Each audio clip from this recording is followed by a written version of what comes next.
Tension rose during a morning court hearing in the murder for hire trial and the death of Jared Bridegan.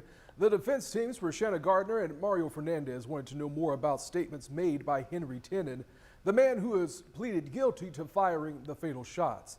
We told you yesterday Henry Tenen said in a courtroom outburst that he wanted to talk about his, quote, false testimony, and also asked for a new lawyer. The defense teams of Mario Fernandez and Shanna Gardner immediately filed a motion to know more about that hearing and what happened after.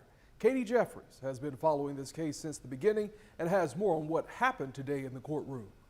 The defense team for Mario Fernandez and Shanna Gardner came in with a lot of questions in this case, even questioning the judge herself along with the state attorney's office, which did prompt some tense exchanges. It all centers around Henry Tenen's last court appearance in which he said he gave, quote, false testimony, end quote, and he also asked for a new attorney. Judge London-Kite said the record of the court hearing appeared to have a defect and was missing some key details. So in the hearing, she asked Tenen's attorney, Alan Chipperfield, to answer questions from the defense teams about what occurred after Tenen made those statements.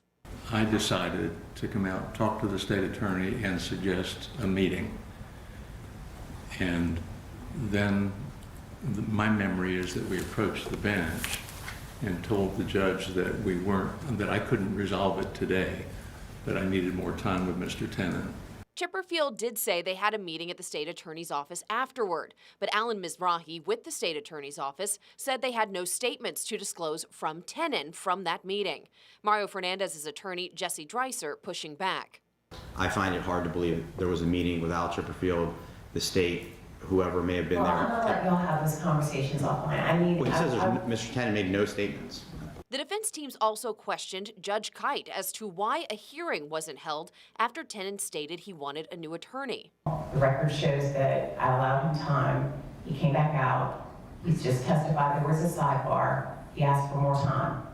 I gave it to him. She also said she would turn over her emails to them in regards to why Tenen's next court date was moved to April. The prosecution did not say much during this hearing, but did exchange some tense moments with the defense. Your Honor, I'm objecting to the airing of grievances in front of the court, let's say specifically Mr. Mizrahi said are about this motion. I mean, this is not the point of this.